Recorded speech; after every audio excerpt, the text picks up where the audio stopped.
Question वालों, आज हमारा है डे 8। भाई आज डे 8 में जानेंगे हमें क्या क्या पढ़ना है। इससे पहले हमने कई वीडियोस यानी डे 1 से लेकर 7 तक फिनिश करते आ रहे हैं। और मैं आपको फिर से बोल रहा हूं भाई, व्यूज पर ध्यान मत देना, सीरीज चल रही है कंटेंट बेस्ट लेवल, आपके लिए बहुत मेहनत से कंटेंट लेकर आता हूं, तो एक बार इस वीडियो को पूरा देखना, ठीक है।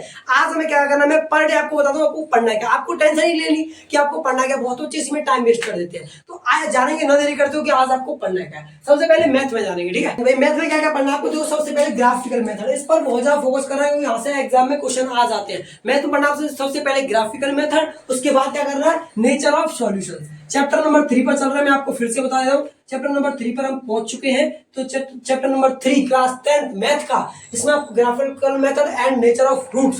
यहाँ पर आपको ध्यान रखना, अगर आपकी लाइन इंटरसेक्ट है, इंटरसेक्ट का सिंबल कैसा होता है, ऐसी, यानी दो लाइन से एक यूं कट कर रही है, एक यूं कट रही है, तो ये क्या हो जाएगी, ये हमारी हो जाएगी इंटरसेक्ट, जिसके सॉल्यूशन कितने होंगे, 1 सॉल्यूशन होगा। क्लियर है, ठीक है भैया। अब आते हैं पैरेलल। पैरेलल लाइन कैसी होती है, यानी एक दूसरे के पैरेलल जा रही हो लाइन, ठीक है, एक दूसरे के पैरेलल जा रही हो, तो उसके आपको पता है कोई भी लाइन एक दूसरे के पैरेलल आ रही है, तो ये कहीं आगे तो कहीं मिलने से रही, तो ये हमारी क्या हो जाएगी, इसकी नो सॉल्यूशन हो जाएगी। क्लियर है, यानी इसकी नो सॉल्यूशन होगी। क्लियर, ठीक है। अब चलते हैं आगे। ये तो कोइंसिडेंट, ये क्या होता है, एक के ऊपर एक लाइन, यानी ये लाइन जा रही है, यानी एक लाइन ये आ रही है, इसके ऊपर ही एक लाइन जा रही है, तो ये क्या होता है हमारा कोइंसिडेंट, जिसके इनफिनिटी टू मेनी सॉल्यूशंस होते हैं। क्लियर है, ये तीन दो चीजें आपको, दो टॉपिक पढ़ने हैं आज के लिए, इतना ही है मैथ का, ठीक है माय डियर। अब चलते हैं आपको साइंस और एसएसटी में क्या पढ़ना है, ठीक है माय डियर। अब जानेंगे क्या भैया, अब जानेंगे भैया साइंस के बारे में। साइंस में क्या क्या पढ़ना है, सबसे पहले क्या, बेकिंग सोडा। बेकिंग सोडा क्या होता है भाई, बेकिंग सोडा का आपको देखो, सबसे आपको इसका प्रोसेस पढ़ना है कि प्रोसेस इसका बनता कैसे, किससे बनता है, कैसे कैसे। भाई एनसीईआरटी, मैंने क्या बोला, एनसीईआरटी से डिटेल में सभी टॉपिक को रीड करना है। मैं यहाँ पर आपको टॉपिक्स बताऊंगा कि ये पढ़ना है, ठीक है। और इसके बाद एक इसका सिंपल, इसका जो फॉर्मूला होता है वो ऐसा होता है, इसके यानी क्या, NaCl यानी सोडियम क्लोराइड और CO3 NH3 और H2 को मिलाकर जब हम इसकी क्या कर सकते हैं, इनको क्या मिलाकर रिएक्ट करवाते तो हमारा क्या बन जाता है, NH4Cl NaHCO3, यानी कि हमारा क्या बन जाता है, बेकिंग सोडा। क्लियर है, इसका केमिकल नेम है सोडियम हाइड्रोजन कार्बोनेट। क्लियर है, जिसको हम NaHCO3 से रिप्रेजेंट करते हैं। ठीक है भाई डियर, समझ गए। यानी कि क्या, बेकिंग सोडा का और NaHCO3 भी लिख सकते हैं। NaHCO3 मैंने दोनों साइड लिख दिया है।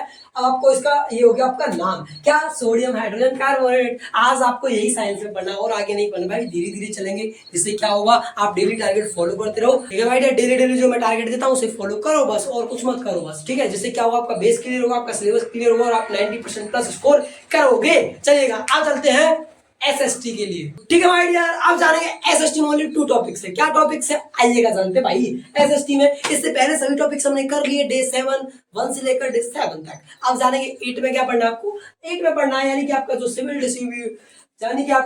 सिविल डिसोबीडियंस मूवमेंट था, उसमें आपको क्या करना है, जो पार्टिसिपेंट्स था उसके बारे में पढ़ना है एनसीईआरटी में बिल्कुल डिटेल में, और लिमिट्स ऑफ डिसोबीडियंस मूवमेंट की लिमिट्स क्या थी उनके बारे में पढ़ना है, ठीक है भाई डियर। और ऐसी ही मजेदार वीडियोस के लिए चैनल को सब्सक्राइब कर लो, नोटिफिकेशन ऑन कर लो, क्योंकि डे 8 में, अब डे 9 में मिलेंगे हम, तो डे 9 के लिए चैनल को सब्सक्राइब कर नोटिफिकेशन ऑन कर लेना। और फिर भी कोई प्रॉब्लम आए तो कमेंट बॉक्स में बता देना।